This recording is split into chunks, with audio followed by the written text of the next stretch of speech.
सबसे पहला टॉपिक हमारा आता है यहाँ पे सेंट्रल डोगमा। ध्यान से पढ़ना है इसको, कोई भी डाउट होता है मैं हूं। सेंट्रल डोगमा, तो जो सेंट्रल डोगमा है इसके अंदर क्या होता है क्या नहीं है। पहली बात तो ये कि सेंट्रल डोगमा होता क्या है। सेंट्रल डोगमा एक अकेली ऐसी मैकेनिज्म है जिससे डीएनए एक्सप्रेस होता है। मतलब अकेली एक ओनली वन मैकेनिज्म है जिसके थ्रू डीएनए क्या करेगा, अपने आप को एक्सप्रेस कर पाएगा। तो only one mechanism to express DNA. DNA को एक्सप्रेस करने की ये ओनली वन मैकेनिज्म है, इसके अलावा कोई मैकेनिज्म नहीं है जिसके थ्रू डीएनए एक्सप्रेस कर पाए। तो इस मैकेनिज्म के अंदर होता क्या है, चलो थोड़ा सा देख लेते हैं। सबसे पहली चीज हमारे पास होता है डीएनए। हमारे पास क्या होता है, डीएनए होता है। अब अगर डीएनए से एक नया डीएनए बन जाए, डीएनए से क्या बन जाए, एक नया डीएनए बन जाए। पहले तो ये बताओ तुम लोग उठे भी हो या अभी तक सोए पड़े हो नालायक को। कार्या को तो वैसे भी टेस्ट नहीं देना था, उसके तो वैसे ही नखरे थे बहुत ज्यादा, है ना। उसको तो कब्र से भी टेस्ट की आवाज आ रही थी। तो डीएनए से डीएनए बनेगा, इसका मतलब डीएनए से क्या बन रहा है, हमारे पास डीएनए बन रहा है। तो डीएनए से जो डीएनए बनता है उस प्रोसेस को हम क्या बोलते हैं बेटा, रेप्लिकेशन। क्या बोलते हैं हम उसको, रेप्लिकेशन। आई बात समझ में, सिंपल सी बात है। डीएनए से एक डीएनए है, अगर उससे सेम दूसरा डीएनए बन जाए तो उसको हम क्या बोलते हैं, रेप्लिकेशन। इस प्रोसेस में जो एंजाइम इन्वॉल्व होता है, किसके थ्रू ये होता है, तो अगर हम बात करें यहां पे एंजाइम्स की, तो इसके अंदर जो एंजाइम होगा, इसके अंदर जो एंजाइम होगा वो एंजाइम कौन सा होता है, DNA dependent, DNA dependent DNA polymerase. क्या नाम है एंजाइम का, डीएनए डिपेंडेंट डीएनए पॉलीमरेज। देखो ऐसा नाम क्यों है इसका, समझो एक बार। डीएनए से डीएनए बन रहा है, फॉर एग्जांपल ये हमारे पास एक डीएनए है, इसको देख के, इस स्ट्रैंड को देख के ये नया बन गया, इस स्ट्रैंड को देख के नया बन गया। तो हम डीएनए को देख के उसके अंदर जो इंफॉर्मेशन है वैसी ही सेम हम दूसरे डीएनए के अंदर शो करवा रहे हैं। तो डीएनए डिपेंडेंट, डीएनए के ऊपर डिपेंड है, क्योंकि डीएनए को देखेगा उसके बाद में वो डीएनए बनाएगा। तो DNA dependent DNA polymerase, DNA को देख के वो क्या बनाता है, डीएनए की एक चेन बना देता है, उसको हम क्या बोलते हैं, DNA dependent DNA polymerase enzyme यहाँ पे काम करता है। उसके बाद में क्या होता है, अगर डीएनए से आरएनए बने, अगर डीएनए से क्या बने, आरएनए बने, तो डीएनए से अगर क्या बन रहा है, यहाँ पे आरएनए बन रहा है, तो इस प्रोसेस को हम क्या बोलते हैं, ट्रांसक्रिप्शन। क्या बोलते हैं, ट्रांसक्रिप्शन। ट्रांसक्रिप्शन।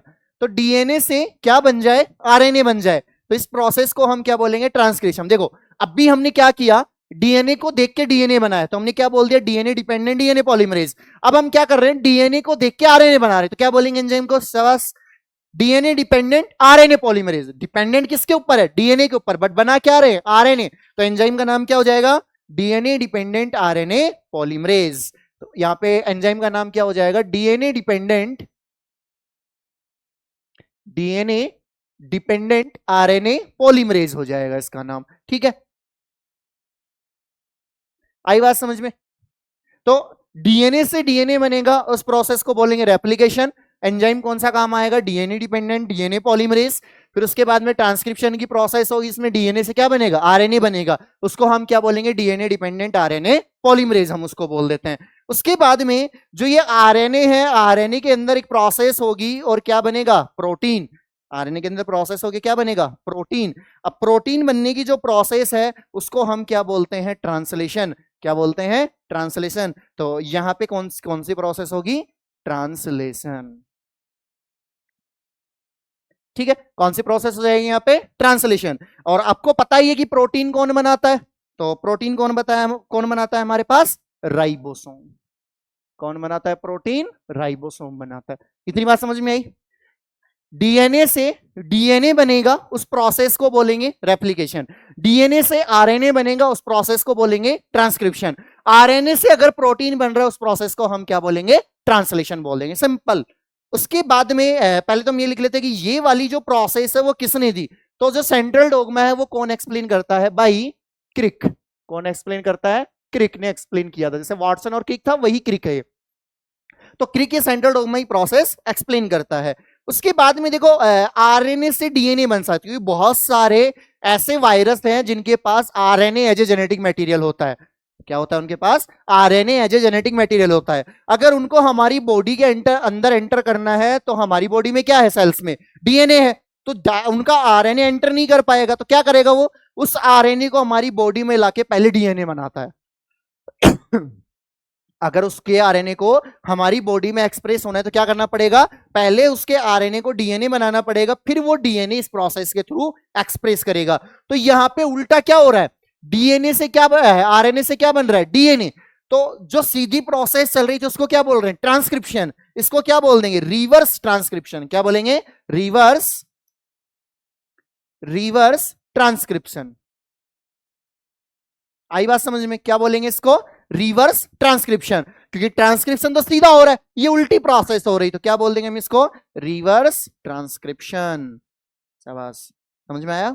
क्या बोलेंगे इसको? Reverse transcription. क्लियर है इतनी बात? आई होप सबको क्लियर हो गई ये सारी चीजें। अब जो रिवर्स ट्रांसक्रिप्शन है, इस प्रोसेस के लिए हम थोड़ा सा पढ़ लेते हैं कि जो रिवर्स ट्रांसक्रिप्शन की प्रोसेस है वो किसने दी, किसने क्या एक्सप्लेन करी, वो सारी चीजें हम इसके अंदर देख लेते हैं बारी बारी से। तो सबसे पहली चीज तो ये कि जो रिवर्स ट्रांसक्रिप्शन की प्रोसेस है वो किसने एक्सप्लेन करी, तो दो साइंटिस्टों का नाम आता है इसके अंदर, Temin and Baltimore, by Temin and Baltimore. किसने एक्सप्लेन करी है? Temin and Baltimore. इस वजह से हम इस प्रोसेस को क्या बोलते हैं? टेमिनिज्म। क्या बोलते हैं? टेमिनिज्म। आई इतनी बात समझ में? रिवर्स ट्रांसक्रिप्शन टेमिन एंड बाल्टीमोन ने दी, और इस वजह से हम इसको क्या बोलते हैं? टेमिनिज्म। दूसरा, किसके ऊपर काम किया इन्होंने? तो वर्क ऑन एस सरकोमा वायरस। किसके ऊपर काम किया? S सरकोमा virus. यहां पे एंजाइम कौन सा काम करता है? शाबाश, कौन बताएगा एंजाइम कौन सा काम कर रहा है? आरएनए को देख के डीएनए बना रहे, एंजाइम कौन सा हो जाएगा? RNA dependent DNA polymerase. कौन सा काम करेगा? आरएनए डिपेंडेंट डीएनए पॉलीमरेज वहां पे काम कर रहा होगा। क्लियर है इतनी बात?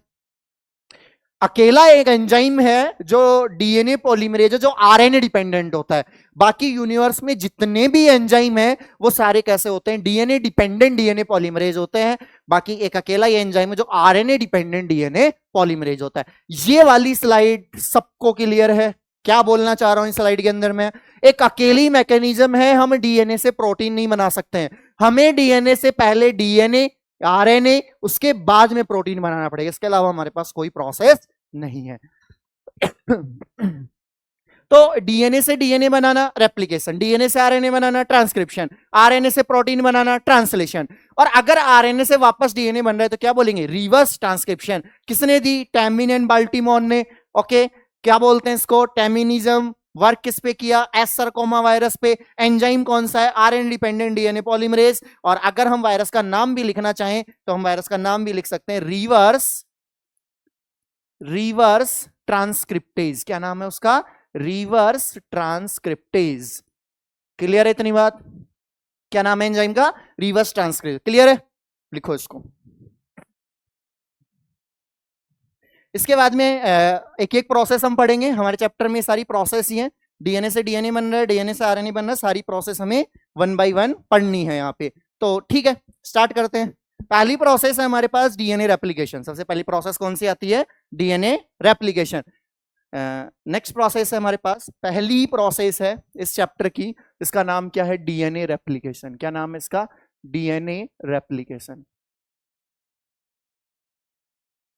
देखो इधर ध्यान दो, DNA replication.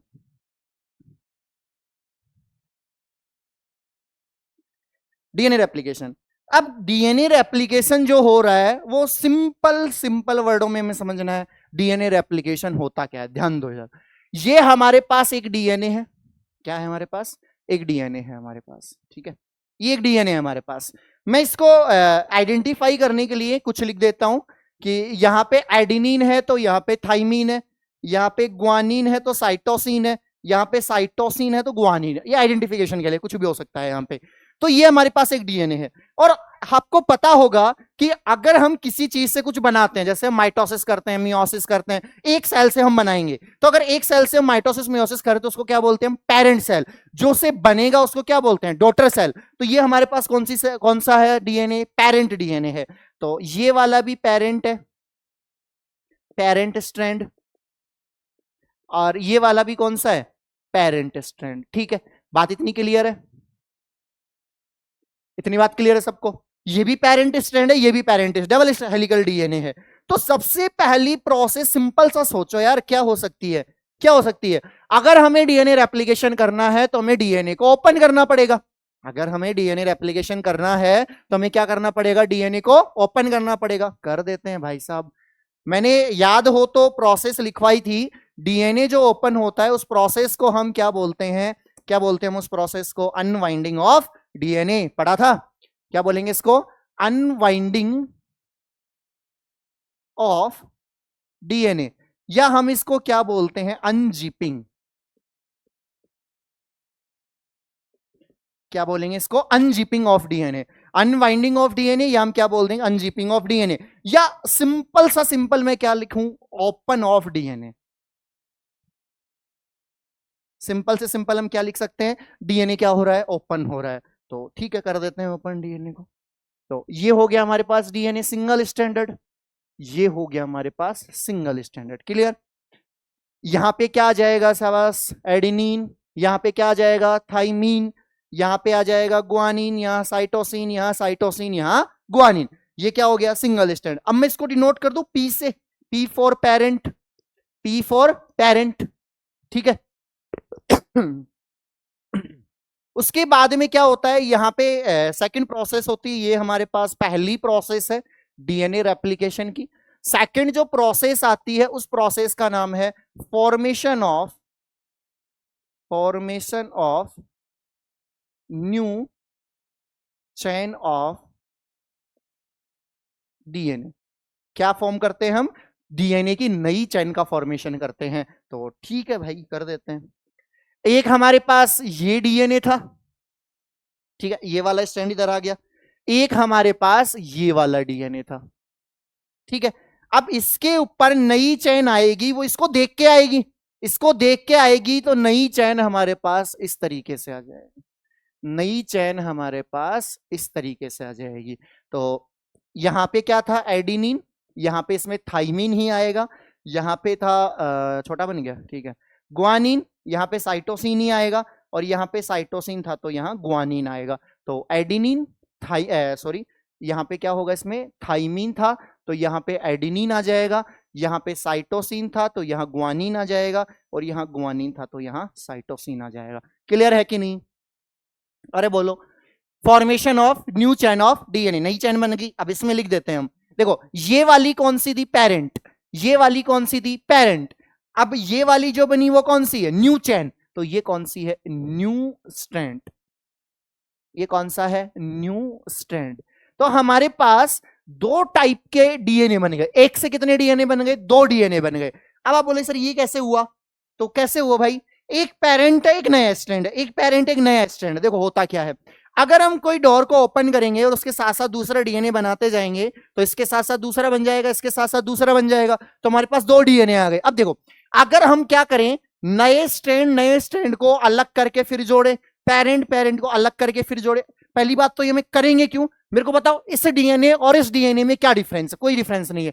Adenine thymine same आ गया, ग्वानिन साइटोसिन सेम आ गया, साइटोसिन ग्वानोसिन सेम आ गया, इसके अंदर भी सेम आया है, तो कोई डिफरेंस नहीं है। तो सेल अपनी एनर्जी क्यों खर्च करेगी भाई कि वो पेरेंट पेरेंट को अलग करके इकट्ठा करेगी, न्यू स्टैंड को अलग इकट्ठा, जब इंफॉर्मेशन चेंज हो ही नहीं रही है। तो इंफॉर्मेशन चेंज नहीं होती है, और अगर इंफॉर्मेशन चेंज नहीं हो रही है तो सेल अपनी एनर्जी को वेस्ट नहीं करती। क्लियर है बात?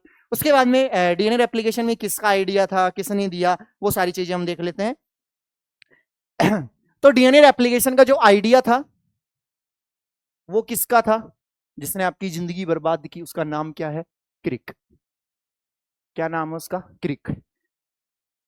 डीएनए रेप्लिकेशन का आइडिया किसका था? क्रिक का आइडिया था। उसके बाद में एक्सपेरिमेंटली प्रूव किसने किया? तो एक्सपेरिमेंटली एक्सपेरिमेंटली प्रूव्ड बाय, किसने किया? उस साइंटिस्ट का नाम है मेसल्सन एंड स्टाल। ठीक है, आइडिया किसका था? क्रिक का था कि डीएनए रेप्लिकेट होता है। फिर एक्सपेरिमेंटली किसने प्रूव करके दिखाया? मेसल्सन स्टाल ने। किसके ऊपर काम किया? तो वर्क ऑन इकोलाई, एसेसिया कोलाई के ऊपर काम किया। दूसरी चीज, क्या उन्होंने यूज किया? तो उन्होंने यूज किया कि भाई पता लगना चाहिए ना कि हैवी कौन सा है ना, सॉरी, पेरेंट वाला स्टैंड कौन सा है, वहां पे नया जो स्टैंड बना है वो कौन सा है, तो वो चीजें हमें पता होनी चाहिए। तो इसको पता करने के लिए यूज क्या किया उन्होंने? यूज किया उन्होंने हैवी आइसोटोप। क्या यूज किया? Heavy isotope of nitrogen. देखो एक मिनट इस चीज को समझना, ये लाइन क्या कह रही, बहुत अच्छी लाइन है। देखो डीएनए के अंदर क्या क्या होता है? फॉर डीएनए, सिंपल सा बताना मेरे को, इन डीएनए क्या क्या होता है भाई? डीएनए में, डीएनए में कार्बन होता है, कार्बन का रेडियो एक्टिव C14। तो जो खुद स्टेबल नहीं है, क्या हम उसको लेके कोई एक्सपेरिमेंट कर पाएंगे? बिल्कुल भी नहीं कर पाएंगे, क्योंकि जो ये जो रेडियो एक्टिविटी होती है और जो रेडियो एक्टिव जितने भी सबस्टांस है वो स्टेबल नहीं होते हैं। ऑक्सीजन भाई, ऑक्सीजन का ऑक्सीजन 18 रेडियो एक्टिव है कि नहीं? फॉस्फोरस, फॉस्फोरस का 32 रेडियो एक्टिव है कि नहीं? फास्फोरस का 32 रेडियो एक्टिव है। तो कार्बन है, ऑक्सीजन है, फॉस्फेट है, यही सारे थे हमारे पास। उसके बाद में आ जाता है हमारे पास नाइट्रोजन। नाइट्रोजन रेडियो एक्टिव नहीं होता है, नाइट्रोजन में होते हैं लाइट एंड हैवी आइसोटोप। क्या होते हैं? Light and heavy isotope, heavy isotope on the basis of density. किसके बेस पे होते हैं? On the basis of density. ठीक है, डेंसिटी के बेस पे होते हैं। तो डेंसिटी के बेस पे दो टाइप के ये होते हैं, मैं यहां लिख देता हूं। एक होता है N15, जिसको हम बोलते हैं हैवी, छोड़ो यहीं पे, छोड़ो यहीं लिखते हैं, आगे लिखते हैं, ज्यादा किचपिच नहीं करेंगे बीच में। तो एक नाइट्रोजन का आइसोटोप होता है N15, जिसको हम बोलते हैं हैवी आइसोटोप। क्या बोलेंगे इसको? Heavy isotope. एक होता है हमारे पास N14, जिसको हम बोलेंगे लाइट आइसोटोप। याद रहेंगी ये चीजें? क्यों लिया भाई हमने? क्योंकि ये रेडियो एक्टिव नहीं होता है, ये क्या होता है? लाइट और हैवी, डेंसिटी के बेस पे होते हैं। जिसकी डेंसिटी ज्यादा होगी वो क्या हो जाएगा? हैवी। जिसकी डेंसिटी कम होगी वो क्या हो जाएगा? लाइट हो जाएगा। तो उसके बेस पे हम क्या कर देते हैं? डिवाइड। दूसरा उन्होंने क्या यूज किया भाई? तो दूसरा उन्होंने यूज किया वहां पे caesium chloride density gradient centrifugation. क्या यूज किया? Density gradient centrifugation. देखो ये क्या होता है? सिंपल, सिंपल, एकदम सिंपल। ध्यान दो इधर। ये हमारे पास मान लो एक टेस्ट ट्यूब है। क्या है बेटा? टेस्ट ट्यूब है। चलो इसको थोड़ी सी मिटा देते हैं। मिटाएंगे कैसे? ब्लैक से। कल मोमिना ने पेपर नहीं दिया, अब मैं ये सोच रहा था कि मैं आते उसको पहले क्लास से बाहर निकालूं। सही रहेगा ना? सही रहेगा। चलो, आइडिया बिल्कुल सही है। उसको आते ही क्लास से बाहर निकालना है। देखो ध्यान दो इधर। ये वाला है नॉर्मल ग्रेडियंट, ये वाला है क्या है? नॉर्मल। और ये क्या है? नॉर्मल सेंट्रीफ्यूगेशन लिख देते हैं ना, याद रहेगा। Normal centrifugation. ठीक है, ये क्या है? Caesium chloride density gradient, density gradient centrifugation. मेरा कॉल आ रहा है, मैं उठा लूं?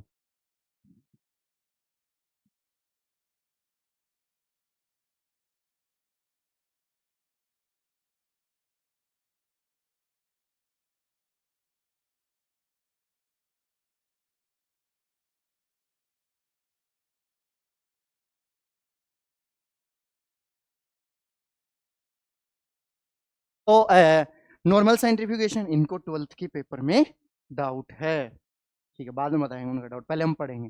देखो इधर ध्यान दो, अगर मान लो मैं इसके अंदर डालता हूं N15, हम इस कलर से डिनोट करेंगे N15 को, याद रहे क्योंकि ये हैवी आइसोटोप है, और एक मैं इसके अंदर डाल रहा हूं N14, ये लाइट है, याद रखना है आपको, जहां मैं N14 लिखूं मतलब वो क्या है, लाइट, जहां मैं लिखूं N15 मतलब वो क्या है, हैवी आइसोटोप। जब हम इन दोनों को पुट करेंगे इस सॉल्यूशन के अंदर, वो है डेंसिटी ग्रेडियंट वाला सीजियम क्लोराइड है उसके अंदर, चलो हम वो भी कर देते हैं ना, भर देते हैं सीजियम क्लोराइड वाला, और इसको इससे भर देते हैं। उसके अंदर सीजियम क्लोराइड के लिए हम कुछ ऐसा दिखा देते हैं,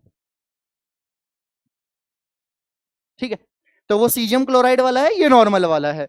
तो फिर भाई क्या करना है, अगर नॉर्मल वाले के अंदर हम सीधा ये N15 N14 डालते हैं तो ये नीचे आ जाएंगे। ऐसे कैसे नीचे आ जाएंगे, हम डिफाइन कर पाएंगे डीएनए का रेप्लिकेशन हुआ या नहीं? नहीं कर पाएंगे। क्यों नहीं कर पाएंगे? क्योंकि N14 N15 दोनों के दोनों कहां आ गए, नीचे आ गए। अब नीचे जब वो पैलेट में आके इकट्ठा हो गए तो हम उसको डिफाइन नहीं कर पाएंगे कि वो क्या हो रहा है, वहां पे डीएनए रेप्लिकेट कर भी रहा है कि नहीं, नया स्टैंड बना कि नहीं, हम नहीं कर पाएंगे। बट अगर हम सीजियम क्लोराइड डेंसिटी ग्रेडियंट लेते हैं तो हमारे पास यहां पे क्या बन जाती है, एक लाइन बन जाती है। यहां पे क्या बन जाएगी, एक लाइन आएगी, और एक लाइन हमारे पास यहां पे आएगी। तो हमें पता लग जाएगा कि ये वाली जो लाइन है वो किसकी है, ये वाली जो लाइन है वो किसकी है, लाइट की है, लाइट डीएनए है, ठीक है। कौन सा है, N14 आया है, और जो ये वाला है वो कौन सा है, हैवी है, और हैवी डीएनए है, तो ये कौन सा है, N15 है। तो अगर मान लो हमारा जो पेरेंट डीएनए वो हैवी था, और हमारा जो लाइट डीएनए वो कैसा है, लाइट डीएनए बाद में बना है, तो अगर हमारे पास दो बैंड आ रहे हैं, इसका मतलब हमारा जो डीएनए था वो हैवी था, बट नया जो डीएनए बन रहा है वो लाइट है, हमें पता है। तो हमारे पास अगर दो बैंड आएंगे, पता लगेगा कि नहीं डीएनए रेप्लिकेट हुआ है या नहीं, पता लग जाएगा। सिंपल सा क्या लगेगा, हमें पता लग जाएगा कि डीएनए रेप्लिकेट हुआ है। तो ऐसे हम क्या लेते हैं, caesium chloride density gradient centrifugation करते हैं। क्लियर है सबको, ये वाली स्लाइड क्लियर है? दो चीजें याद रखनी है, caesium chloride density gradient centrifugation क्यों करते हैं हम, क्योंकि जो डीएनए है वो डीएनए अगर हम आइसोटोप ले रहे हैं, कोई रेडियो एक्टिव नहीं है, डेंसिटी के ऊपर आएंगे तो हमें क्या लेना पड़ेगा, डेंसिटी ग्रेडियंट लेना पड़ेगा। और जो सीजियम क्लोराइड है वो एक अच्छे टाइप का डेंसिटी ग्रेडियंट है, एक डेंसिटी ग्रेडियंट सॉल्यूशन बनाता है, जिसकी वजह से हम इजीली आइडेंटिफाई कर पाते हैं। क्लियर इतनी बातें? उसके बाद में देखो, आपको पहले बैंड समझने हैं, बैंड होते क्या है, इधर ध्यान दोगे सब। अगर मान लो मेरे पास सिर्फ कैसा डीएनए है, सिर्फ हैवी डीएनए है, कैसा डीएनए मेरे पास, सिर्फ हैवी डीएनए है, ये मेरे पास कैसा है, सिर्फ हैवी है।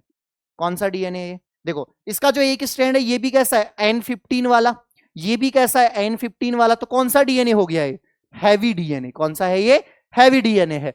अगर एक डीएनए और मैं बना दूं, इसमें देखो हमारे पास दो ही टाइप के डीएनए आएंगे, तो मैं सारे बना दे रहा हूं। एक हमारे पास ये आएगा, ये कौन सा है, इसके अंदर ये भी N14 है, ये भी N14 है, तो ये कौन सा है, लाइट डीएनए है। कौन सा डीएनए है, ये लाइट डीएनए। अगर दोनों का मिक्सचर आ जाए, अगर क्या आ जाए, दोनों का मिक्सचर, ये वाली कंडीशन, तो इसको क्या बोलते हैं, हाइब्रिड। क्या बोलेंगे इसको, हाइब्रिड। तो ये कौन सा हो गया, N15, और ये कौन सा हो गया, N14, तो इसको हम क्या बोलेंगे, हाइब्रिड डीएनए। बोलेंगे कि नहीं, अरे बोलेंगे कि नहीं? अगर N14 के दोनों स्ट्रैंड है तो वो डीएनए लाइट हो गया, अगर एक दोनों N15 है तो वो कौन सा हो गया, हैवी हो गया, और अगर दोनों का मिक्सअप आ रहा है तो वो कौन सा हो गया, हाइब्रिड डीएनए हो गया हमारे पास। अब देखो इसके में आपके अंदर आपके पास दो आते हैं, क्या आते हैं पता नहीं, क्या आते हैं, देखते हैं क्या आता है, देखने से पता लगेगा। देखो क्या आते हैं, बैंड आते हैं, और तो क्या ही आएंगे, नालायक सोच रहे पता नहीं क्या ही आएगा, है ना। ये देखो हमारे पास दो टाइप के बैंड्स आते हैं, ध्यान दोगे इधर। अगर हमारे पास ऊपर की तरफ बैंड आ रहा है तो वो किसका आएगा, अगर हमारे पास यहां पे एक बैंड आ रहा है तो किसका आएगा, हैवी। उसके बाद में अगर हमारे पास यहां पे ऊपर की तरफ बैंड आ रहा है तो मतलब लाइट। और अगर हमारे पास एक बैंड ये है और इसी के साथ में एक बैंड ये है, सेंटर में अगर बैंड आ रहा है तो वो कौन सा होगा? हाइब्रिड होगा। तो आपको तीनों बैंड याद रखते हैं। हो सकता है एग्जाम के अंदर ऐसा एक ग्राफ, ऐसा एक टेस्ट ट्यूब बना के आपको दे दे, उसमें अगर मान लो कलर्ड भी नहीं है तो सबसे ऊपर जो डीएनए होता है, क्या ध्यान रखना है, सबसे ऊपर जो डीएनए होता है वो कौन सा होता है? लाइट डीएनए होता है। कौन सा होता है? लाइट डीएनए होता है। कौन सा होगा ये? N14 N14 होगा ये। और जो हमारे पास सेंटर में डीएनए होता है इसको हम क्या बोलते हैं? Hybrid DNA. और हाइब्रिड डीएनए कौन सा होता है? ये होता है N14। अच्छा कलर वही लेते हैं ना, सेम, मजा नहीं आएगा, मजे नहीं आएंगे ना। N15 और ये कौन सा हो जाएगा? N14। ठीक है। उसके बाद में जो हमारे पास ये वाला डीएनए होगा ये कौन सा हो जाएगा? हैवी। ये कौन सा होगा? हैवी डीएनए होगा। हैवी डीएनए होगा तो कौन सा आ जाएगा? N15 N15 आ जाएगा। ठीक है, हो गया। क्या आएगा? कहां आएगा? कहां आएगा भाई? Caesium chloride density gradient centrifugation, right? कहां आएगा? Caesium chloride density gradient centrifugation. Clear है बात? आई होप सबको क्लियर होगी। तो ये वाला जो ऊपर वाला बैंड है इसको हम क्या बोलते हैं? Light band. क्या बोलते हैं हम इसको? Light band. बीच वाले को हाइब्रिड बैंड, हाइब्रिड बैंड। और लास्ट वाले को हैवी बैंड। क्लियर है? अरे भाई क्लियर है। तो आपको याद रखना है टेस्ट ट्यूब सिंपल सा, जो सबसे टॉप पे होगा वो लाइट होगा। लाइट होगा, डेंसिटी कम होगी, सबसे ऊपर रह जाएगा। बीच वाला हाइब्रिड है, लाइट से ज्यादा है बट हैवी से कम है तो बीच में रह जाएगा। हाइब्रिड है, डेंसिटी ज्यादा है तो क्या चला जाएगा? सबसे नीचे की तरफ चला जाए। क्लियर है? आई होप सारी चीजें क्लियर होंगी ये वाली। ठीक है भाई, क्लियर है तो आगे चलते हैं। इसके बाद में हमारे पास आता है डीएनए रेप्लिकेशन की प्रोसेस स्टार्ट किसने की, कैसे हुआ? तो हमारे पास आता है मेसल्सन स्टाइल का एक्सपेरिमेंट। बहुत अच्छा एक्सपेरिमेंट है, बहुत मजा आएगा मेरे को, तुम्हें आए ना आए। मेसल्सन स्टाइल एक्सपेरिमेंट। कौन सा एक्सपेरिमेंट है? मेसल्सन स्टाइल का एक्सपेरिमेंट। ठीक है, देखो इधर कैसा एक्सपेरिमेंट है।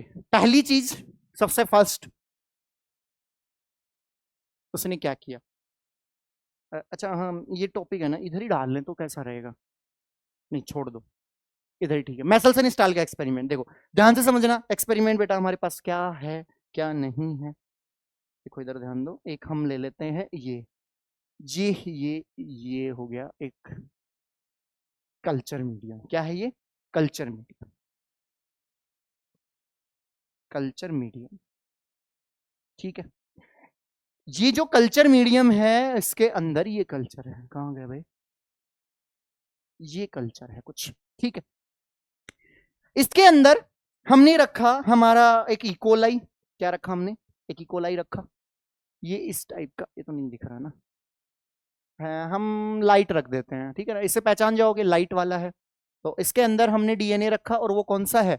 लाइट वाला डीएनए है। ये लाइट वाला डीएनए क्या है? ये इकोलाई। आई बात समझ में? क्या है ये? इकोलाई है। ओके। उसके बाद में इसके अंदर हमने क्या किया? कल्चर मीडियम के अंदर हमने रखा हैवी आइसोटोप। क्या रखा? Heavy isotope. हैवी आइसोटोप कौन सा हो गया? अमोनियम क्लोराइड हमने रखा। और जो अमोनियम था वो कौन सा रखा? 15 वाला रखा। कौन सा रखा? 15 वाला रखा। तो अमोनिया 15 हमने यहां पे रखा। अगर वहां पे अमोनिया 15 वाला है तो क्या हो जाएगा? हमारे पास जो नाइट्रोजन बेस बनेंगे वो सारे कैसे बनेंगे? N15 वाले बनेंगे कि नहीं बनेंगे? क्योंकि नाइट्रोजन कैसा है? 15 वाला है। तो जितने भी नाइट्रोजन बेस ये बैक्टीरिया कल्चर करेगा, कल्चर मीडियम में, तो क्या करेगा? ये बहुत सारी कॉलोनी बनाएगा। कॉलोनी बनाएगा तो हमारे पास नाइट्रोजन बेस कैसे बनेंगे? N15। नाइट्रोजन बेस N15 बनेंगे तो मेरे को ये बताओ न्यूक्लियोटाइड कैसे बनेंगे? न्यूक्लियोटाइड भी कैसे बनेंगे? N15। न्यूक्लियोटाइड N15 बनेंगे तो फाइनली डीएनए कैसा बनेगा? N15 वाला बनेगा। क्लियर है बात? अगर हम कल्चर मीडिया के अंदर क्या ले रहे हैं? अमोनियम क्लोराइड 15 वाला, तो अमोनियम क्लोराइड अगर 15 वाला है तो नाइट्रोजन बेस 15 वाला होगा। नाइट्रोजन बेस अगर 15 वाला है तो हमारे पास न्यूक्लियोटाइड 15 वाला बनेगा। न्यूक्लियोटाइड 15 वाला है तो हमारे पास डीएनए 15 वाला बनेगा। ठीक है बना देते हैं भाई, आप लोगों की इच्छा पे क्या ही कर सकते हैं, है ना। तुम लोग जो कहोगे वो कर लेते हैं। तो ये बन गए हमारे पास बहुत सारे बैक्टीरिया। क्या बन गए भाई? बहुत सारे बैक्टीरिया, अमीना की तरह बहुत सारे बैक्टीरिया बन गए यहाँ पे। ये बहुत सारे बैक्टीरिया बन।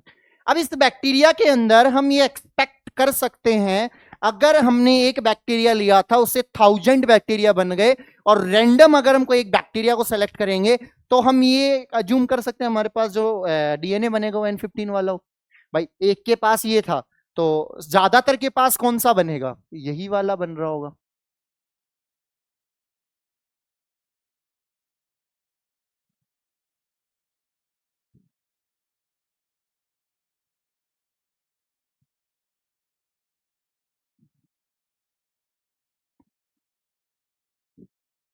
ज्यादातर के पास यही वाला होगा। ठीक है, अब मैंने क्या किया, इस कॉलोनी में से एक बैक्टीरिया को मैंने रैंडम निकाला। क्या किया मैंने?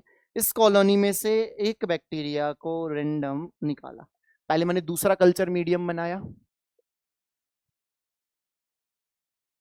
ये दूसरा कल्चर मीडियम है। ठीक है, सेकंड कल्चर मीडियम है, इसके अंदर ये कल्चर है। ठीक है, ये क्या है? Culture medium.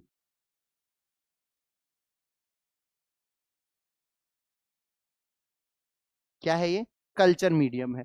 इस कल्चर मीडियम में हमने क्या लिया है? Light isotope. क्या लिया है? Light isotope. मैं क्वेश्चन पूछूंगा अभी, ध्यान रखना, उस क्वेश्चन का आंसर नहीं आया तो अभी तुम कुछ नहीं कर सकता, आके बताऊंगा फिर। लाइट आइसोटोप, लाइट आइसोटोप का मतलब हम यहाँ पे क्या ले रहे हैं? अमोनियम क्लोराइड, और जो अमोनिया है वो कौन सी ले रहे हैं भाई?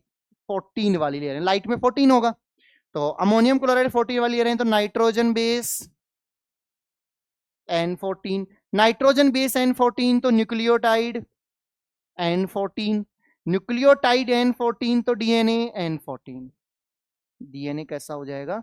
N14। क्लियर है? क्लियर है सबको? बिल्कुल, शाबाश। देखो इधर ध्यान दो भाई, अगर मैं वहां से कोई भी एक रैंडम बैक्टीरिया पिक करके लाऊं, मेरा मन इस पे है, मैं इसी को निकालता हूं। ये रैंडम बैक्टीरिया मैं यहां पे पिक करके लाया हूं, पिक करके लाया हूं, ले आए, ये ले आए, ये आ गया, शाबाश। तो मैं एक्सपेक्ट कर रहा हूं, जैसे मैसलसन ने किया, कि यहां पे जो बैक्टीरिया होगा वो बैक्टीरिया कैसा होगा? वो बैक्टीरिया हमारे पास हैवी आइसोटोप वाला होगा। तो ठीक है भाई, हैवी होगा तो, और अगर मैं यहाँ पे इसको ग्रो करूंगा तो इसकी क्या बन जाएंगी? बहुत सारी कॉलोनी बन जाएंगी। बस बनाए दूसरी, बनेंगी, बन जाएंगे।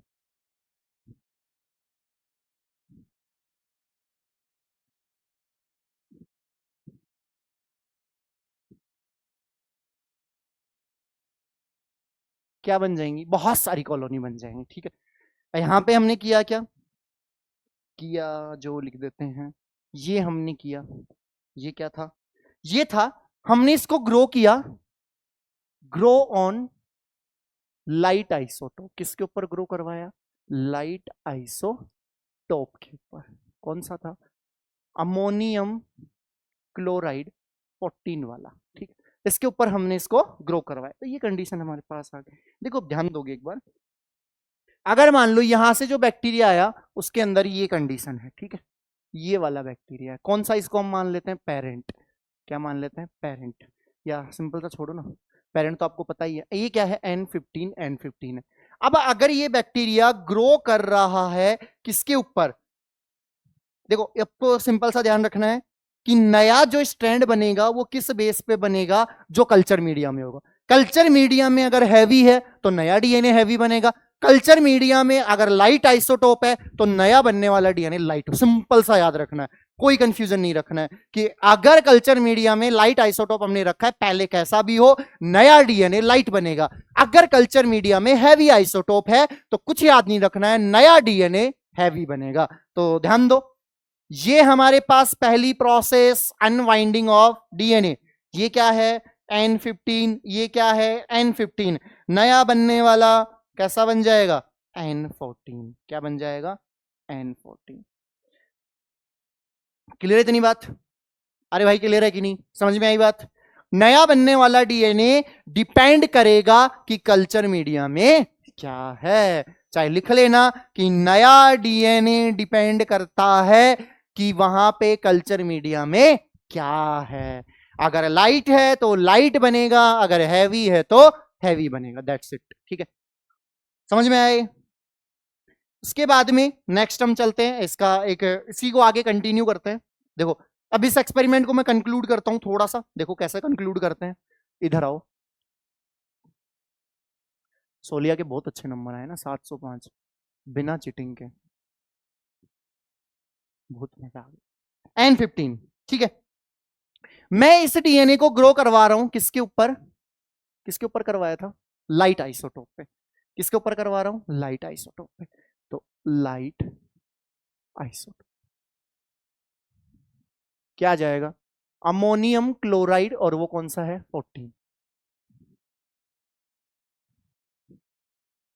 14 अमोनियम क्लोराइड। ठीक है, ध्यान रखना है बैक्टीरिया में जो एक जनरेशन आती है वो आती है 20 मिनट की। कितनी मिनट की आती है भाई, 20 मिनट की आती है, तुम तो पता ही होगा। तो पहली प्रोसेस डीएनए अनवाइंड हुआ, उस दूसरी प्रोसेस न्यू चेन फॉर्मेशन हुई, न्यू चेन फॉर्मेशन हो गई। तो ये हो गया N14, ये हो गया N14, और ये कौन सा बन गया N15, ये कौन सा बन गया N15। क्लियर है इतनी बात मेरी?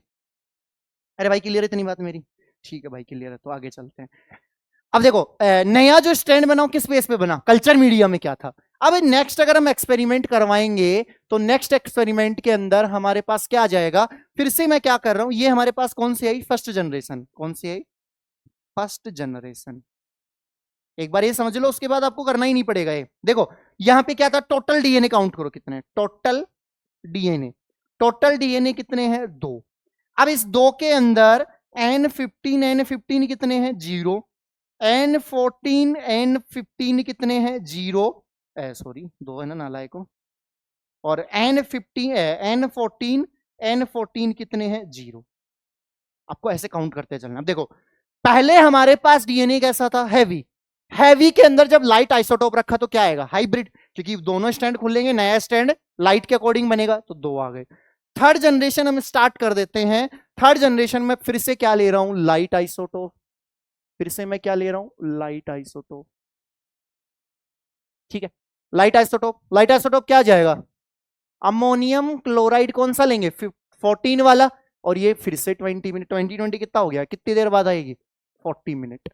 नेक्स्ट सेकंड जनरेशन आ जाएगी। तो पहले तो ये डीएनए ओपन होगा, ये डीएनए ओपन होगा, तो भाई ये लो ओपन हो गया। ठीक है, और ये हो गया ओपन, ये वाला डीएनए भी ओपन होगा, ये वाला डीएनए भी ओपन होगा।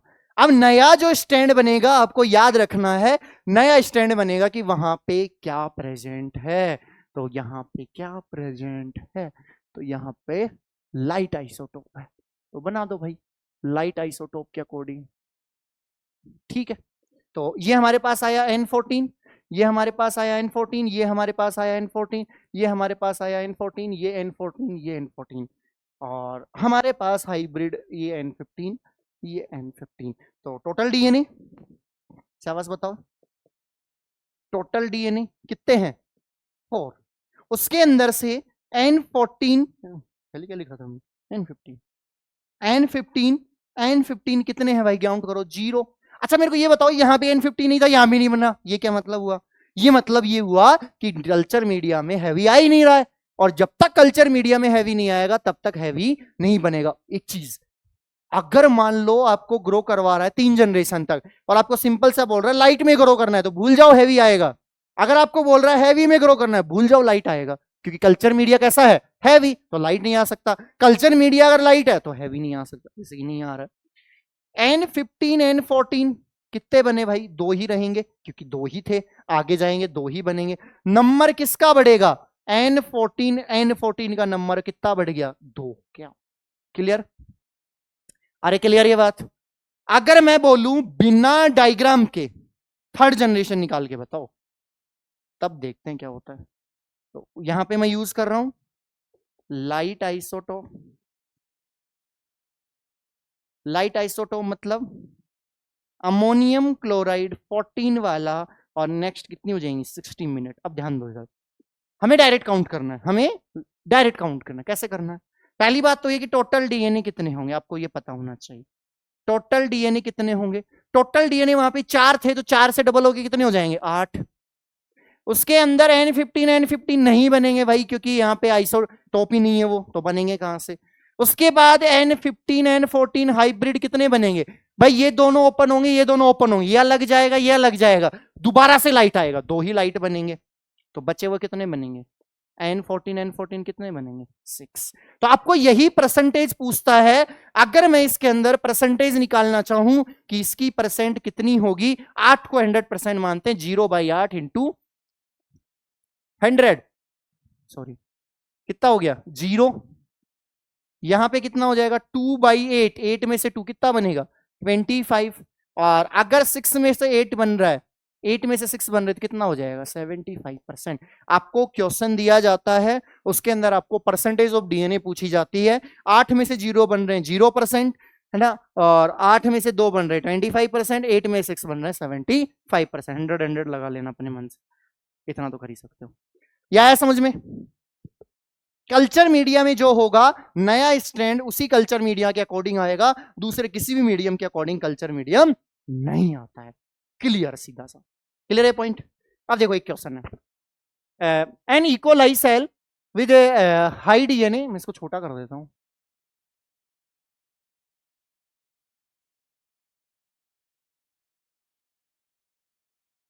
ठीक है, यहां an E coli cell with light DNA. आपको ध्यान क्या देना है, पहली बात तो ये कि कौन सा डीएनए दे रखा है, तो भाई हमें लाइट डीएनए दे रखा है। Was allowed to grow in culture medium containing heavy isotope. दूसरा आपको ये ध्यान देना है कि कल्चर मीडियम में क्या दे रखा है, ऑफ नाइट्रोजन, वो तो हो गई। आफ्टर ग्रोथ ऑफ, दूसरा आपको ये देखना है कि कितने मिनट के लिए ग्रो करवा रहा है। Find out the percent of light hybrid, क्या क्या निकालना है, लाइट की परसेंट, हाइब्रिड की परसेंट और हैवी डीएनए की परसेंट निकालनी है। तो 60 मिनट के लिए निकालनी है, तो फर्स्ट जनरेशन,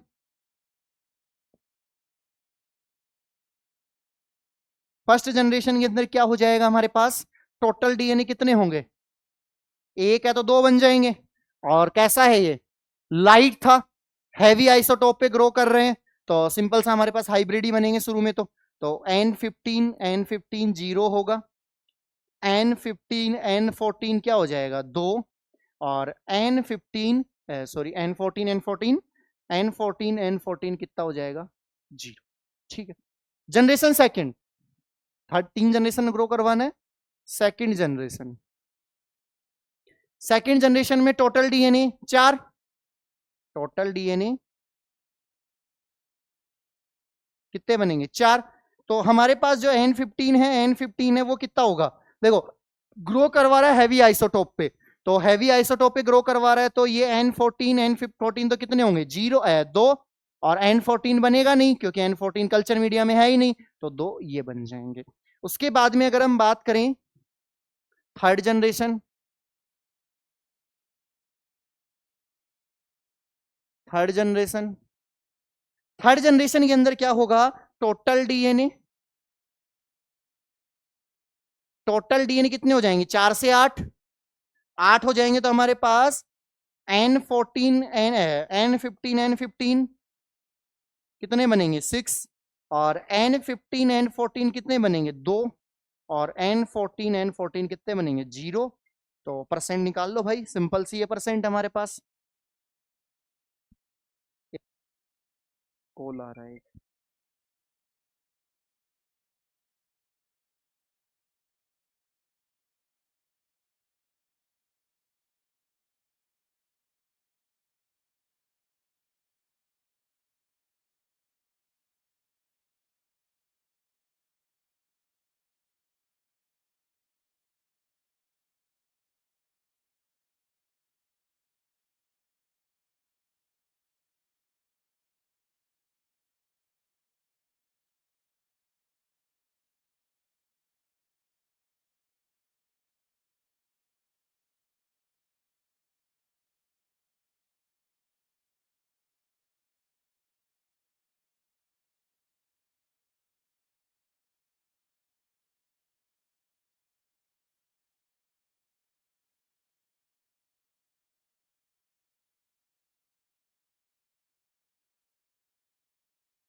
ठीक है भाई, तुम्हारा माइलस्टोन, अच्छा तुम्हारा नहीं, तुम तो 12th वाले हो ना, तो 11th वालों का था, बच गए बे। चलो इधर देखो, 8 में से कितना आ रहा है, 6 into 100 कितना बन जाएगा भाई, 75%। ठीक है, यहां पे कितना बन रहा है, 8 में से 2 into 100 कितना बन जाएगा भाई, 25%। और यहां पे कितना बन रहा है, 8 में से 0 into 100 कितना बन जाएगा भाई, 0%। खत्म बात। कर लोगे, अरे भाई कर लोगे कि नहीं, क्वेश्चन दे दूं? ठीक है, एक क्वेश्चन ट्राई करो, आपके पास 2 मिनट, ये क्वेश्चन ट्राई करो। ए इकोलाई सेल हमारे पास क्या है, इकोलाई सेल है विद हाइब्रिड डीएनए, ध्यान रखना, फंस गए तुम लोग तो, है ना, रजिया सुल्तान फंस गई। Hybrid DNA was allowed to grow in a culture medium containing light isotope. ये क्या हुआ, हाइब्रिड डीएनए है आपके इसके पास, जो एक डीएनए उसका एक स्टैंड N14 है, एक स्टैंड कैसा N15 है, तो हाइब्रिड डीएनए को ग्रो करना है लाइट आइसोटोप के ऊपर आफ्टर सेकंड जनरेशन। ये बच गए यहाँ पे, थर्ड जनरेशन नहीं, आपको सेकंड जनरेशन तक निकाल। Find out the percent of light hybrid and heavy DNA, फटाक से कर दो, 5 मिनट है, 5 मिनट, जल्दी करो, जल्दी जल्दी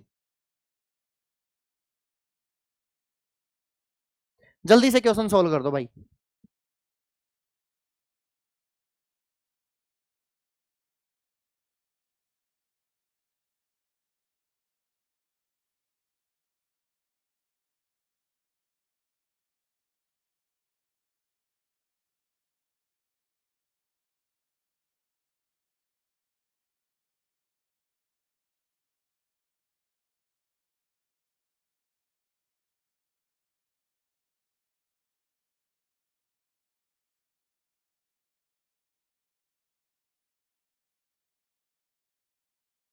भाई क्वेश्चन किया, हुआ, कौन करेगा सबसे पहले, चलो रेस करवाते हैं, सोलिहा, मोमिना, हाजिब, तीनों के बीच में कौन करता है सबसे पहले। आमीना से तो हो ही नहीं पाएगा, कहाँ आमीना का नाम आ गया बीच, वो तो वैसे ही नींदों में आंखें मसल रही होगी। चलो इधर देखो, किया भाई, कौन करेगा सबसे पहले, चलो कर लेना, घर पे ट्राई करना इस क्वेश्चन को, बन जाएगा। एक ये क्वेश्चन है, दूसरा मैं नहीं करवाऊंगा ये, an E coli cell with fully radio कैसा है, रेडियो एक्टिव डीएनए है ना, was allowed to grow in a culture medium containing non radioactive isotope. ध्यान रहे, एक चीज आपके पास है, रेडियो एक्टिविटी, अगर एक स्टैंड रेडियो एक्टिव है, एक स्टैंड नॉन रेडियो एक्टिव है, तो किस में काउंट होगा, वो रेडियो एक्टिव में काउंट होगा। क्यों होगा, कि भाई डीएनए में अगर एक स्टैंड भी रेडियो एक्टिव है, तो अगर आप माइक्रोस्कोप से देखोगे तो वो डीएनए आपको कैसा दिखा, रेडियो एक्टिविटी शो करता हुआ दिखेगा, तो ये रेडियो एक्टिव में काउंट होगा। आपको इसको हाइब्रिड में काउंट नहीं करना है। यहाँ पे दो ही टाइप के डीएनए बनेंगे, रेडियो एक्टिव डीएनए और नॉन रेडियो एक्टिव डीएनए। यहाँ पे हाइब्रिड जैसा कुछ नहीं बनेगा, क्योंकि अगर एक स्ट्रैंड भी रेडियो एक्टिव है तो पूरा डीएनए कैसा हो जाएगा, रेडियो एक्टिव रहेगा। ठीक है, तो radio active non radio active आपको काउंट करने हैं, तो जल्दी से इसको काउंट कर लो। और आफ्टर 40 मिनट, 40 मिनट का मतलब हो गया सेकेंड जनरेशन, क्या हो गया, सेकेंड जनरेशन। तो सेकेंड जनरेशन में आपको बताना है, ये कर दोगे, कर ही दोगे, है ना, इतना विश्वास है मेरे को आप लोगों पे कि आप लोग कर दोगे।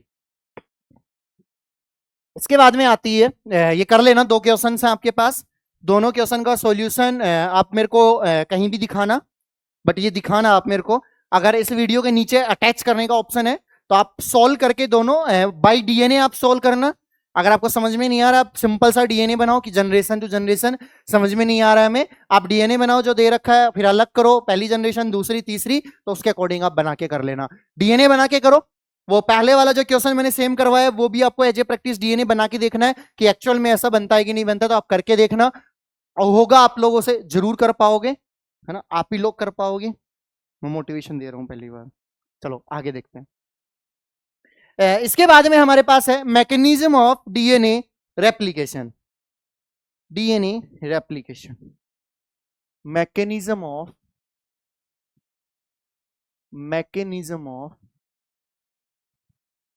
DNA replication.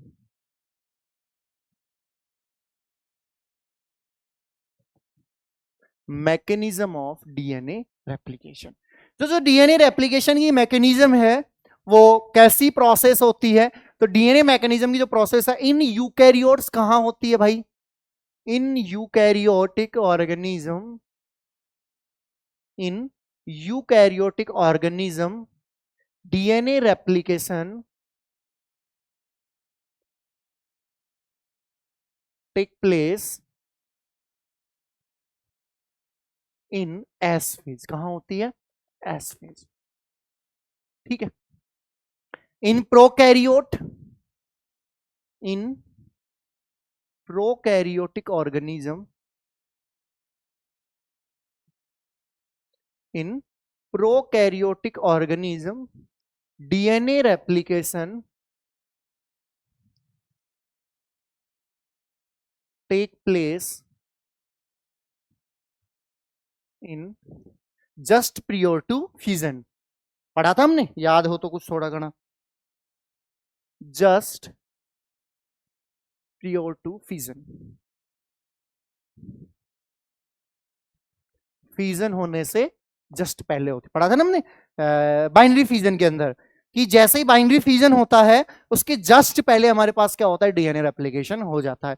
डीएनए रेप्लिकेशन हुआ, डीएनए रेप्लिकेशन सेल के अंदर डिवीजन हो जाता है, तो हमारे पास डीएनए रेप्लिकेशन स्टार्ट हो जाता है। जो डीएनए रेप्लिकेशन की प्रोसेस है, ये प्रोसेस होती है सेमी कंजर्वेटिव। कैसी होती है, सेमी कंजर्वेटिव। सेमी कंजर्वेटिव का मतलब, सेमी कंजर्वेटिव का मतलब अगर डीएनए रेप्लिकेशन होता है तो एक ओल्ड बनता है, एक न्यू स्ट्रैंड बनता है। One strand new and other is old. एक स्ट्रैंड नया बनेगा, एक स्ट्रैंड हमारे पास नया बनता है, एक पुराना रहता है। इसी को क्या बोलते हैं, सेमी कंजर्वेटिव। कंजर्वेटिव का मतलब होता है दोनों ही पेरेंट हो या दोनों ही डॉटर अलग हो, तो उसको क्या बोलेंगे, कंजर्वेटिव प्रोसेस। ठीक है। ये स्टार्ट कहां से होती है, स्टार्ट एट सम या start at certain specific points called origin of replication. क्या बोलेंगे उसको, ऑरिजिन ऑफ रेप्लिकेशन। और सिंपल सा हम इसको क्या बोलते हैं, O R I site. O R I site एक साइट होती है जहां से डीएनए रेप्लिकेशन स्टार्ट होता है। ठीक है। In prokaryote, in case of prokaryote,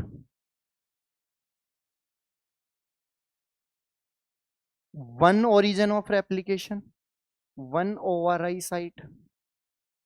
ठीक है। In case of, in case of eukaryotes,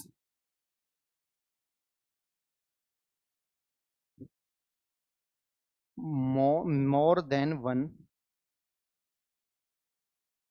या मैनी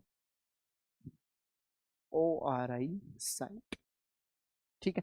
प्रोकैरियोटिक के अंदर एक ही ओआरआई साइट होती है, जबकि यूकैरियोटिक के अंदर एक से ज्यादा ओआरआई साइट्स होती हैं। अब ये ओआरआई साइट क्या होती है, हम थोड़ा सा देख लेते हैं डीएनए के अंदर। तो डीएनए के अंदर मान लो ये हमारे पास एक डीएनए है,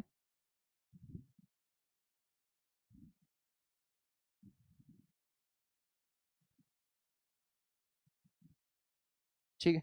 ये हो गया 5 प्राइम, तो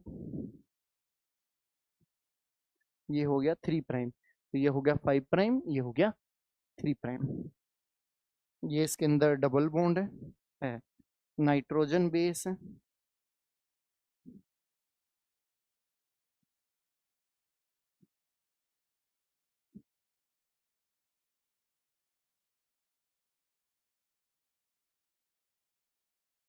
ठीक है।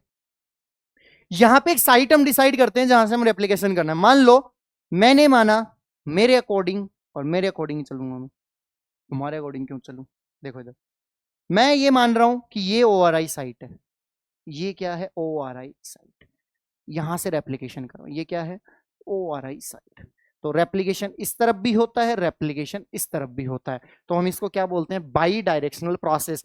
मतलब जहां से ओआरआई साइट होगी, ये वो साइट है ये हमने ये मान लिया कि यहां से रेप्लिकेशन स्टार्ट होगा, तो इस तरफ भी होगा, इस तरफ भी होगा। तो यहां से जो रेप्लिकेशन वो कैसा होता है, replication replication is a by directional process. कैसी प्रोसेस है, बाई डायरेक्शनल प्रोसेस होती है, दोनों डायरेक्शन के अंदर रेप्लिकेशन होता है। अब देखो सबसे इंपॉर्टेंट चीज क्या है, यहां पे हमें ब्रेक करने हैं हाइड्रोजन बॉन्ड, यहां पे हमें क्या ब्रेक करने हैं, हाइड्रोजन बॉन्ड्स को ब्रेक करना है। तो हाइड्रोजन बॉन्ड को ब्रेक कैसे करते हैं, कौन से एंजाइम काम आते हैं, ये वाली स्लाइड सबको क्लियर है। पहली चीज, डीएनए रेप्लिकेशन यूकैरियोटिक के अंदर एस फेज में होता है, प्रोकैरियोटिक के अंदर कहां होता है, जस्ट प्रियोट फिजन। सेमी कंजर्वेटिव प्रोसेस होती है, मतलब एक स्टैंड न्यू है, दूसरा स्टैंड ओल्ड रहेगा, क्योंकि जरूरत नहीं है उन्हें स्टैंड को सेपरेट करके ओल्ड ओल्ड को एक साथ लाना, न्यू न्यू स्टैंड को एक साथ लाना, ऐसी रिक्वायरमेंट नहीं है, क्योंकि सीक्वेंस चेंज नहीं होता है। स्टार्ट कहां से होती है, सर्टेन स्पेसिफिक पॉइंट्स होते हैं जहां से ओरिजिन ऑफ रेप्लिकेशन स्टार्ट होता है, उसी को हम क्या बोलते हैं, ओआरआई साइट। प्रोकैरियोटिक के अंदर एक होती है और यूकैरियोटिक के अंदर more than one ORI sites होती हैं। तो नेक्स्ट आ जाते हैं हम हमारा टॉपिक्स के ऊपर। ये मान लो डीएनए, सबसे पहले डीएनए ओपन होगा तो यहाँ पे एक एंजाइम काम आता है, इस एंजाइम का नाम है हेलिकेज। यहाँ पे एक एंजाइम आता है, इस एंजाइम का नाम क्या है, हेलिकेज। हेलिकेज एंजाइम, देखो ये हेलिकेज एंजाइम क्या तबाही करता है, देखो कौन से बनाया था हमने डीएनए, ग्रीन।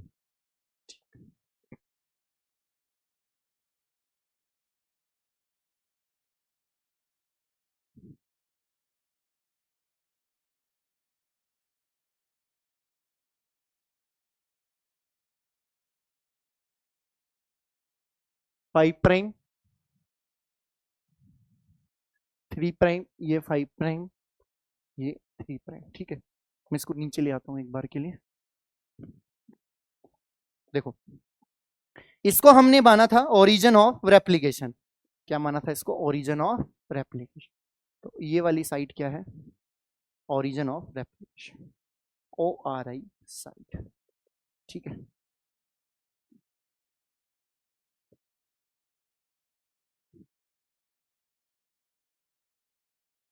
ये कौन सी साइट है, ओ आर आई साइट।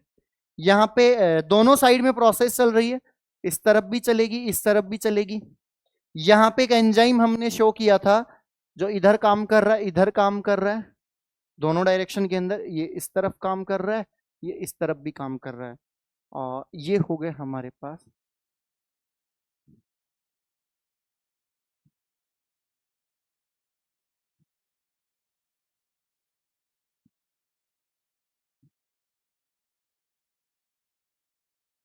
ठीक है, तो इसके अंदर जो ये एंजाइम काम कर रहा है जिसका हमने नाम क्या लिया है, हेलिकेज, क्या नाम है इसका, हेलिकेज एंजाइम। इस एंजाइम का काम क्या है, ये एंजाइम करवाता है ब्रेकडाउन ऑफ हाइड्रोजन बॉन्ड्स, क्या करता है ये, ब्रेकडाउन ऑफ हाइड्रोजन बॉन्ड्स, ठीक है। दूसरा इसका कोफैक्टर क्या होता है, जो इसका कोफैक्टर है वो होता है मैग्नीशियम सेकेंड आयन। ये क्या होता है, मेन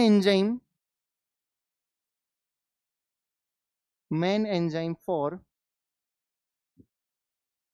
अनवाइंडिंग।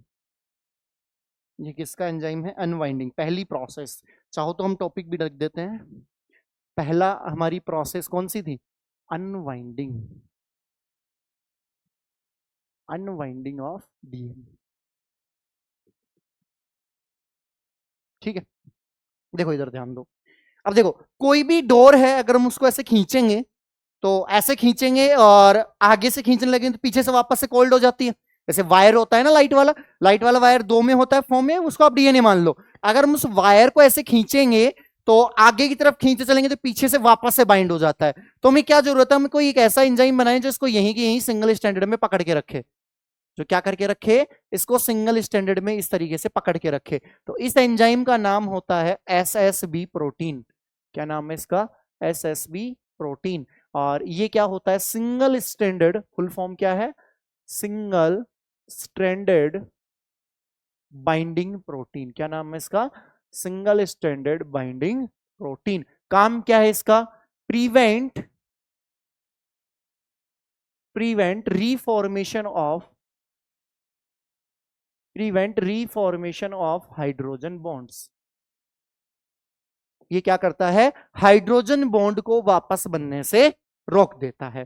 ठीक है भाई। उसके बाद में अगर आप वायर को ऐसे खींचोगे, कितनी देर खींच पाओगे, आगे जाके वो डबल कॉइल हो जाता है ना, बहुत ज्यादा उसके अंदर कॉइलिंग हो जाती है। उस कॉइलिंग को हम बोलते हैं सुपर कॉइलिंग। उस कॉइलिंग को रिलीज करवाने के लिए आ रहा है, कौन आ रहा है, एक एंजाइम। यहां पे एक एंजाइम काम करेगा जो इस कॉइलिंग को क्या करवाएगा, रिलीज। इसका नाम है टोपो आइसोमरेज। टोपो आइसोमरेज, जिसको हम बोलते हैं गायरेज एंजाइम। गायरेज एंजाइम, इसका काम क्या है, रिलीज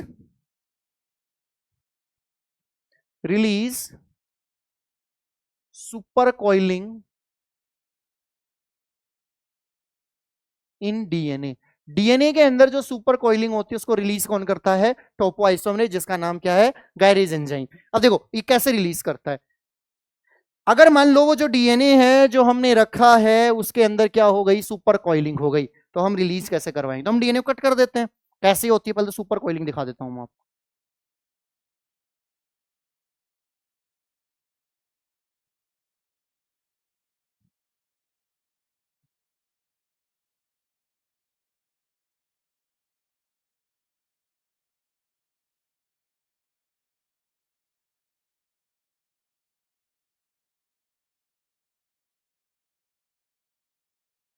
ठीक है, 5 प्राइम 3 प्राइम, यहाँ पे हो जाएगा 3 प्राइम 5 प्राइम। ठीक है, तो ये अच्छा नहीं बना ना, इसको दोबारा बना दो।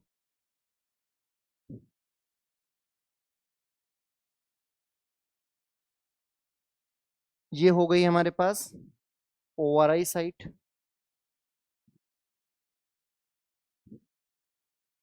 ये कौन सी साइट है, ओआरआई साइट। इस तरफ भी रेप्लिकेशन चल रहा है, इस तरफ भी रेप्लिकेशन चल रहा है। ये हो गया हमारे पास हेलिकेस, ये हो गया हमारे पास हेलिकेस। और यहाँ पे कौन काम कर, यहाँ पे आ रहा है एसएसबी, और यहाँ पे कौन आ गया, टोपो आइसोमरेज। तो ये क्या करता है, ये क्या करता है, ये करता है डीएनए को कट। क्या करवाएगा, डीएनए को कट। तो डीएनए को कट करवा दिया इसने, डीएनए को क्या करवा देता है, कट। ये डीएनए को इसने कट करवा दिया। कट करवा के क्या करेगा, जैसे ही सुपर कोइलिंग खुल जाएगी, क्योंकि जैसे बहुत ज्यादा वो हो जाता है, तो जैसे ये डीएनए तोड़ेगा, डीएनए को कट करेगा, ये क्या हो जाएगा, खुल जाएगा। और खुलते ये क्या करवाएगा, इसको ऐसे बाइंड करवा। ये काम किसका है, टोपोआइसोमरेज का। क्योंकि जैसे आप देखोगे बहुत ज्यादा ऐठन आ जाती है, तो उसकी वजह से जैसे हम डोरी को कट कर देंगे, कट करते ही सारी सुपर कोइलिंग खुल जाती है। तो यहाँ पे खुल जाएगी, और खुलते ये क्या करेगा, इस डीएनए को अटैच करवा देगा इस तरीके से। ठीक है, तो डीएनए नीचे अरेंज हो जाए।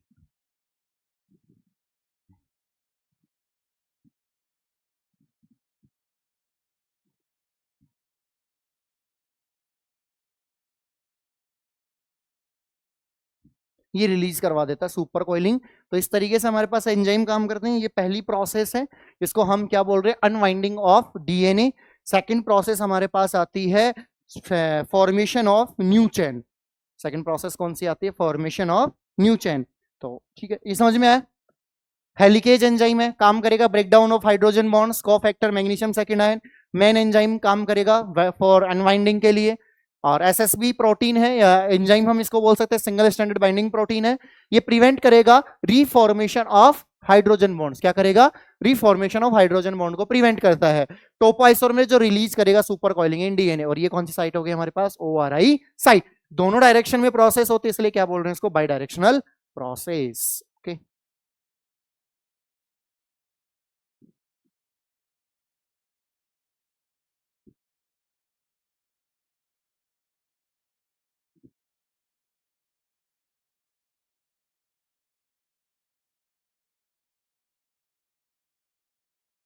ठीक। बस लास्ट प्रोसेस पढ़ेंगे हम, formation of new chain. Second process है हमारे पास formation of of new chain.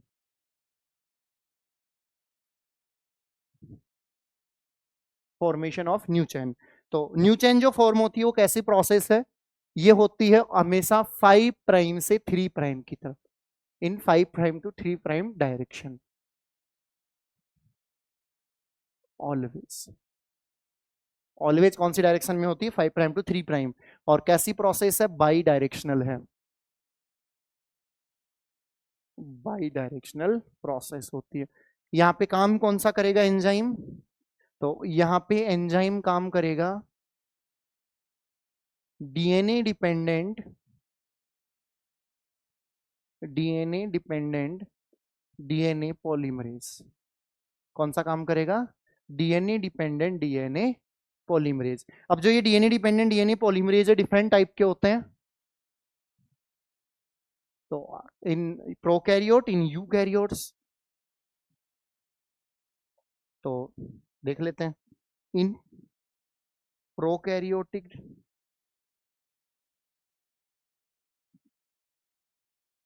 Prokaryotic organism, in eukaryotic organism. ठीक है। प्रोकैरियोटिक ऑर्गेनिज्म के अंदर 3 टाइप के होते हैं। DNA polymerase, DNA polymerase first, एक होता है डीएनए पॉलीमरेज सेकंड, एक होता है डीएनए पॉलीमरेज थर्ड। ठीक है। यहां पे only one DNA polymerase is present. सिर्फ एक ही डीएनए पॉलीमरेज यहाँ पे प्रेजेंट होता है, इसके अलावा दूसरा डीएनए पॉलीमरेज नहीं होता है। ठीक है। आज हम यहीं तक पढ़ेंगे। इसको एक बार रिवाइज करना फटाक से, छोटे छोटे पॉइंट्स हैं। आज हमने सिर्फ रेप्लिकेशन का पॉइंट्स पढ़े हैं। सेंट्रल डोगमा हमने पढ़ा है कि सेंट्रल डोगमा के अंदर डीएनए से डीएनए बनता है, डीएनए से आरएनए बनता है, आरएनए से वापस से क्या बन जाता है? प्रोटीन का फॉर्मेशन हो जाता है। ठीक है। उसके बाद में हमने पढ़ा कि आरएनए से डीएनए बन सका, रिवर्स ट्रांसक्रिप्शन, ध्यान रखना। उसके बाद में हमने पढ़ा डीएनए रेप्लिकेशन 2 प्रोसेस में होता है, पहला अनवाइंडिंग ऑफ डीएनए, दूसरा फॉर्मेशन ऑफ न्यू चेन। उसके अलावा फिर हमने पढ़ा आइडिया किसका था? क्रिक का। एक्सपेरिमेंटली प्रूव किसने किया? मेसल्सन स्टाल ने। उसके बाद में वर्क किसके पे किया? इकोलाई पे। यूज हैवी आइसोटोप यूज किया, वी वही आएगा ना।